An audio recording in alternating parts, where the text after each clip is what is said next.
heavy duty was the biggest scam because Mike Mentzer himself never did it. And this is what all his worshippers don't want to hear. Mike Mentzer was the best in 1978 when he won Mr. Universe in Acapulco. Now, how did Mike Mentzer prepare for that show? If you ask Boerko, Tom Platz, Casey Viator, and even Johnny Little, which was Mike Mentzer's biographer, they trained with him, and he did the same as everybody else. He trained for hours, did 20, 30 sets, 40 sets for muscle group.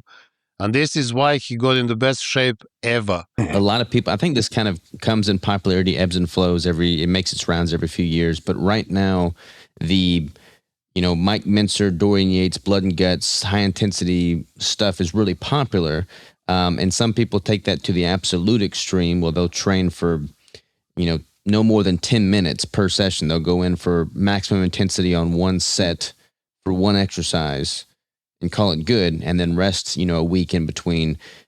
Why do you think, obviously that's popular because it requires so little time commitment and discomfort. It's uncomfortable in that one set instance, but not on a bigger scale. Where is the efficacy of that, or is it simply just a matter of those guys who popularized that were taking gear and were able to get away with it? Well, I did a few videos on that subject, which a lot of people actually watched, and they're one of the most popular videos on my channel. First of all, let's start with heavy duty. Heavy duty was the biggest scam, right? Why? Because Mike Mentzer himself never did it. And this is what all his worshippers don't want to hear. Mike Mentzer never did heavy duty. Mike Mentzer was the best in 1978 when he won Mr. Universe in Acapulco with a perfect score of 100. Now, how did Mike Mentzer prepare for that show? If you ask Boerko, Tom Platz, Casey Viator, and even Johnny Little, which was Mike Mentzer's biographer, they trained with him, and he did the same as everybody else. He trained for hours, did 20, 30 sets, 40 sets for muscle group. And this is why he got in the best shape ever. And this was his Mr. Universe victory, 1978 in Acapulco. After that, Mike Mentzer started thinking business. He was a very clever guy, and he realized that not many people have time to go and spend 2 hours in the gym every day, sometimes twice per day, and do 40 sets per muscle. So that was not really a good sellable marketing line. So he came to something else. He offered heavy duty training system, which will be one set per exercise, every muscle trained once in 7 days, training sessions, 10, 15 minutes. This was very, very attractive option, because especially office people who have the lunch break and they have money as well to buy things, unbelievable marketing. You see, he didn't have a AI then, but he was clever. So he offers something that promises heaven and actually asks for nothing. So you go 4 times per week in the gym, 15, 20 minutes, and you're going to be like Mike Mentzer, who was actually doing 20, 30, 40 sets per muscle group. And people bought it. And then in order to make it more attractive, he continued with that nonsense. And he ended up saying that all you need to do is one training session per muscle group per month. So you do chest first week of April, and then you do it again first week of May. And that even sold even more. And now people are still believing in this nonsense. I mean, it's ridiculous. There is no such a thing, one set per exercise. It will never work for anybody. Started from, what was his name? Nautilus guy. It's just the tip of my tongue. Yeah, drew a blank up. I know who you're talking about, yeah. Yeah, I started with him. People went training with him, Boerko, Arnold, Sergio Oliva, and they all got smaller. So they abandoned that project immediately. So Mike Mentzer continued with that, and obviously it's pleasing. It's easy. It's much easier to do one set of 10 reps, let's say, put 3-4 plates and do one set of squats of 10 reps with that weight. It's 10 times easier than to do 2 plates and do 5-6 sets, 20-30 reps each. So who doesn't believe? Go and try that. I did it. I do more than 20 reps. Leg press, I start from 30 reps.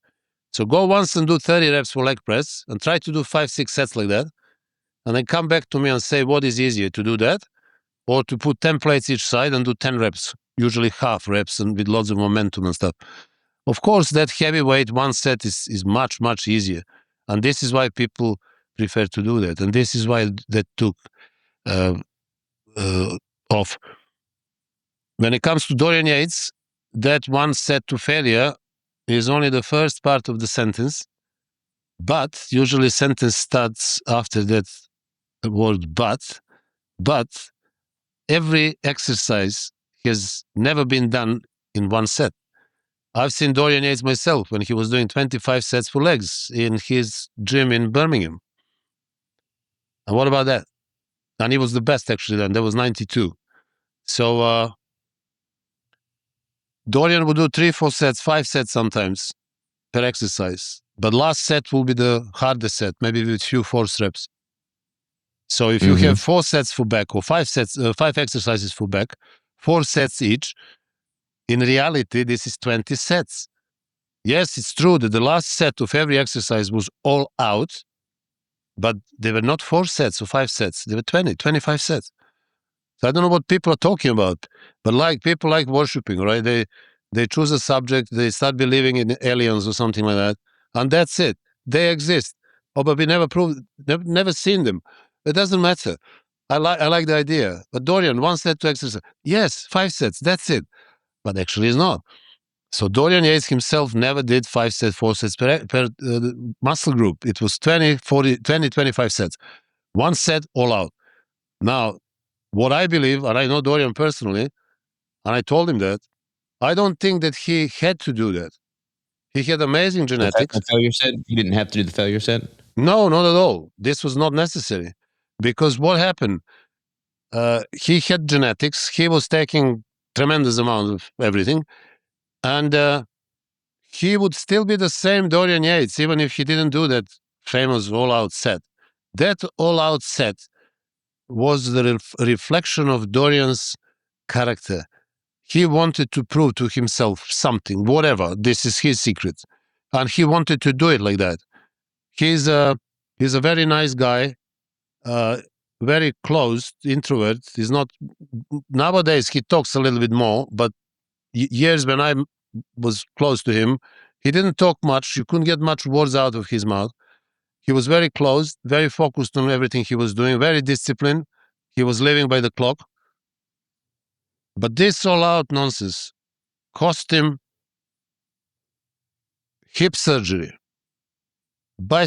torn triceps, both shoulders damaged massively. If he didn't do this, I believe Dorian would win 10 Mr. Olympias. With his discipline, with his balance, muscular development and everything. He won 6. The last one in 97 was very debatable because Nasser El Sombati, who was also my friend, good friend, he was much better. But anyhow, Dorian had 5 Olympias in the pocket, so obviously that was playing on his side. He won that last year, but he was already damaged. His triceps was damaged, biceps was, one arm was hardly there, very small. You could have seen his quads were also torn. He was absolutely taken apart by his nonsense approach. If he didn't do it, I'm positive that he would continue. I believe he would win 10 Mr. Olympias. Not even Ronnie Coleman would do it because of his character, of his discipline. But then did he pay the price?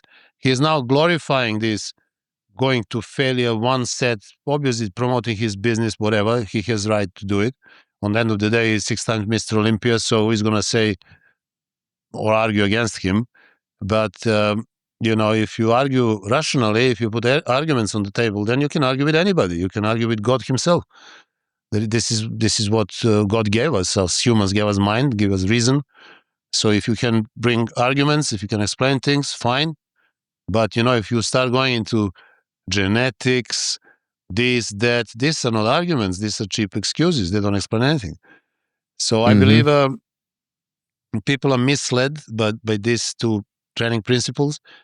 And again, as I said, I think if Dorian didn't do it, he will definitely win more Olympiads. He was very, very genetically gifted and also very disciplined, very committed, like no other. Arnold, Serge Nubre, Sergio Oliva, Frank Zane, they still relied on training as the most important factor for growth. We cannot say that for modern bodybuilders, because modern bodybuilders rely primarily on exogenous compounds, steroids, growth hormones,